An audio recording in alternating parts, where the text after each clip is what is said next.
Chapter 63, True Appearance. Translator, doubled. Editor, Henley paced around the room several times before stopping. Should I accept Dr. Mo's deal right now, or should I wait? I'm absolutely sure there is no cure before making my decision. Hanley was helpless, unable to come to a conclusion. Then, he looked outside at the Iron Slave, and thought back at the unintelligible chant left behind at the end of Mojurin's will.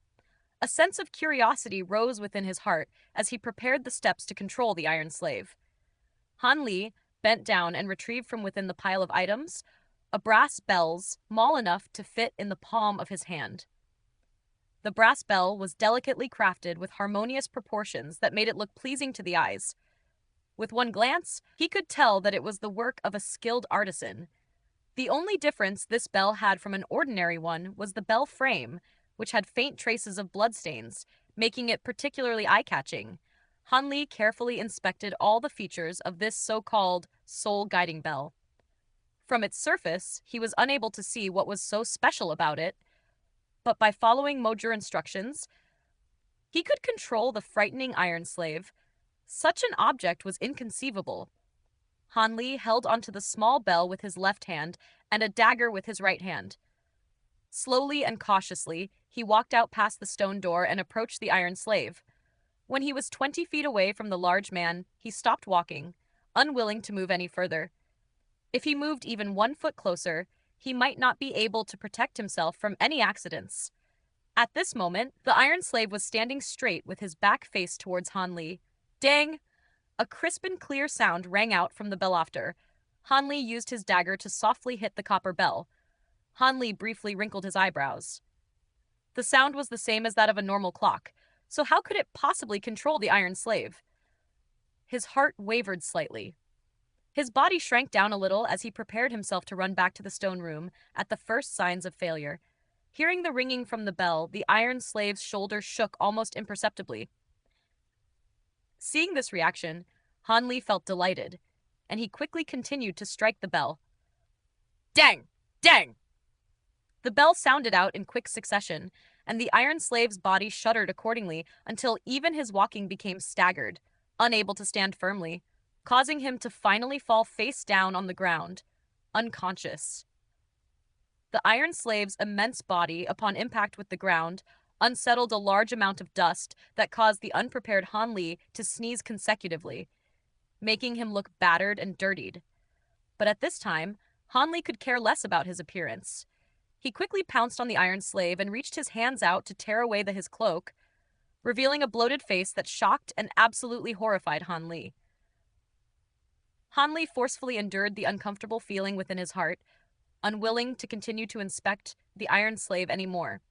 Using his dagger to lightly cut open his own wrist, Han Li allowed some of his blood to flow out unobstructed, dripping onto the Iron Slave's face until his face was completely smeared with blood, before Han Li found a clean strip of clothing to tie around his wrist in order to prevent further bleeding. Then he calmly stood to the side to watch the Iron Slave's reaction. Then, strangely enough, all the blood on the Iron Slave's face slowly sank into his skin without a single drop left behind, causing Han Li, who was watching off to the side, to be dumbstruck to the point where he was oblivious to the fact that he exerted too much pressure on the wound, causing fresh blood to seep out of underneath the cloth. Once the blood was completely absorbed, the Iron Slave opened both eyes and slowly got up. He looked incapable of speech. Both his eyes seemed lifeless, without a trace of emotion. But when the Iron Slave turned his head to look at Han Li, and their eyes made contact, Han Li heard a wang sound within his mind. A strangely foreign yet familiar feeling arose within Han Li's heart, almost as if something foreign suddenly appeared within his heart. This feeling was like a pet he personally raised, constantly revolving around Han Li, longing for its name to be called out. Onomatopoeia for buzzing or droning. Han Li was surprised, but immediately calmed down, because he saw that the Iron Slave's once rigid and deadpan face was now filled with complete obedience. Seeing this gave Han Li the feeling that he was able to control the Iron Slave's fate. It was a fascinating and novel feeling.